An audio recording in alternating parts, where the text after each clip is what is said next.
Welcome back to another episode of the Hapooners podcast. I'm Jill. And I'm Alanna, and we are the hosts for this podcast. Jill, do you know who will be joining us today? Glad you asked, all. The guests who are going to join us today are 4 stars from the hit novel Moby Dick. Without further ado, let's welcome them. The crew of the Pequod.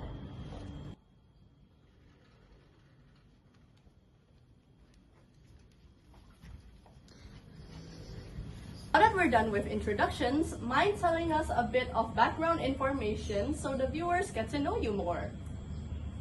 I'm in search for a white sperm whale named Moby Dick because he took my leg and I'm out for revenge.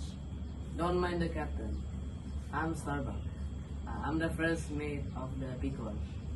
I'm Starbuck's harpoon, first harpooner, and I came with Ishmael. I get to learn more about harpooning, and I came here with Quickly. Jill, this place is way too hot for a podcast. Do you think we should change spots? Definitely. Dear viewers, we'll be back as soon as we change locations. Until then, please stay tuned. Since we've changed rooms already, let's start this podcast with Ishmael.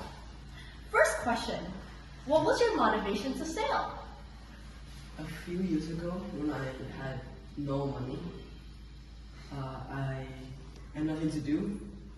I decided to go sailing. When I felt sad, I would go out to the seas.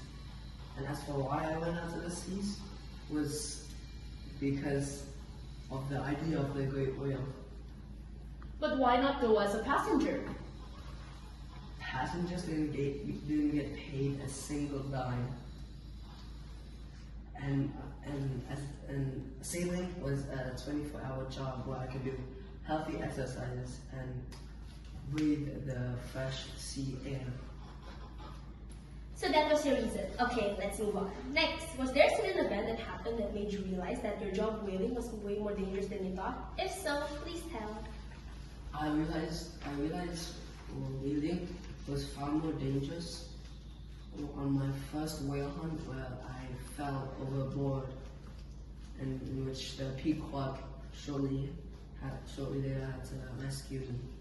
I then asked the crewmates if there's a hidden rule about whaling in which I'm supposed to know about, and first told me that in whaling we're supposed to sail directly into the mouth of danger. It must have been so scary during that event. Now, because of that, is there a person on the ship that you trust most? Or who do you rely on when times get tough? For the person I relied on and trusted the most, it has to be Quickly. Although at first it was a bit scary and I was terrified of him, I soon realized he was good-natured and kind-hearted. After that realization, we ended up creating an inseparable bond. Moving on to the last and final question. Was there any reason you joined the Pequod, and why that ship specifically? When Quickly asked me to choose a ship, there were 3 different ships. And the reason I chose the Pequod because it seemed perfect for us.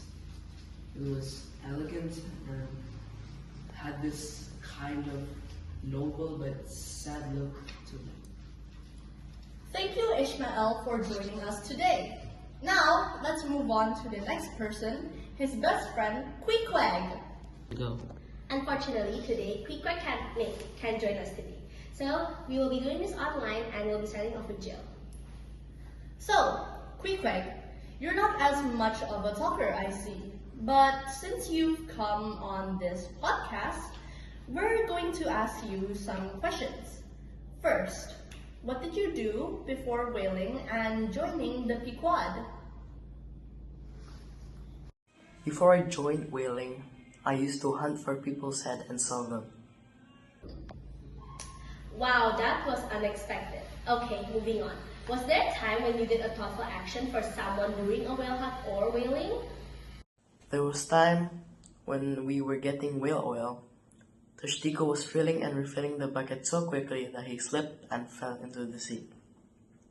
I quickly cut the holes on the head of the whale and quickly saved him.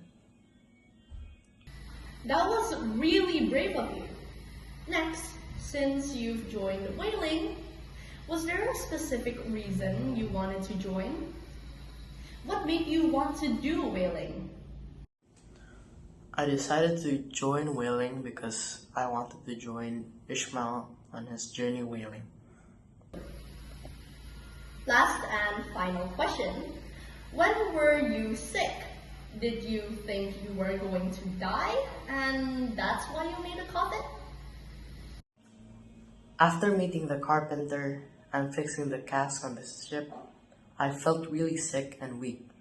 I made the coffin so if I were to be dead, I will be left in the sea. Thank you so much for joining us. Moving on, let's go to Starbucks. So, Starbuck, what are your thoughts on Ahab's plan of revenge? I'm not a fan of it. I've already tried reasoning with him that chasing Moby isn't a good idea.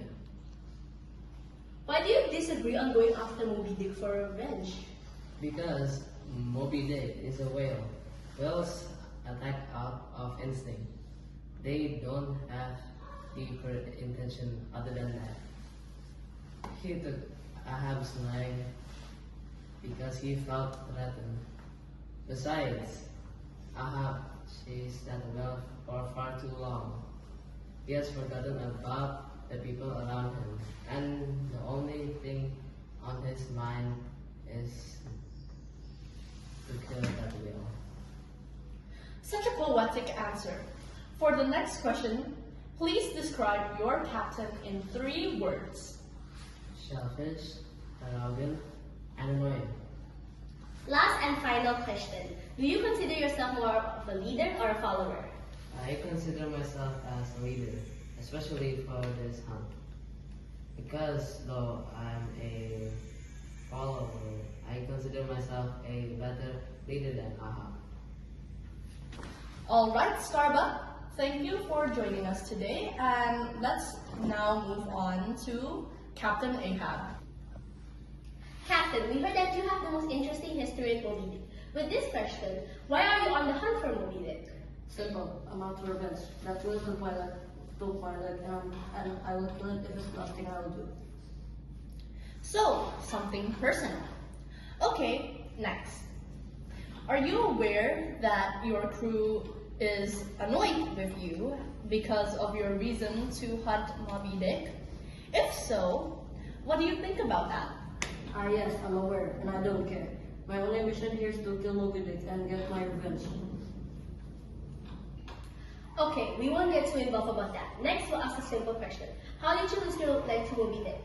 While I was in a battle with him, the ferocious whale bit my leg off. Ever since then, I made it my own mission to hunt him down. Well, that's quite interesting. Last question. Have you considered stopping this hunt as it is way too dangerous for you and your crew? No, it doesn't matter if my crew agrees to join me. And because of that whale, we will find Moby Dick and kill him. Well, thank you for joining this podcast today. And with that, it's a wrap. Wow, what a journey these men been on, and we were so grateful that they could come on this podcast and tell the stories for us. To the viewers at home, these men went through storms, monsters, and madness and gave us one of the greatest stories ever told. Be sure to join us next time on the Hapooners podcast. Until then, keep your harpoons sharp and your eyes on the horizon.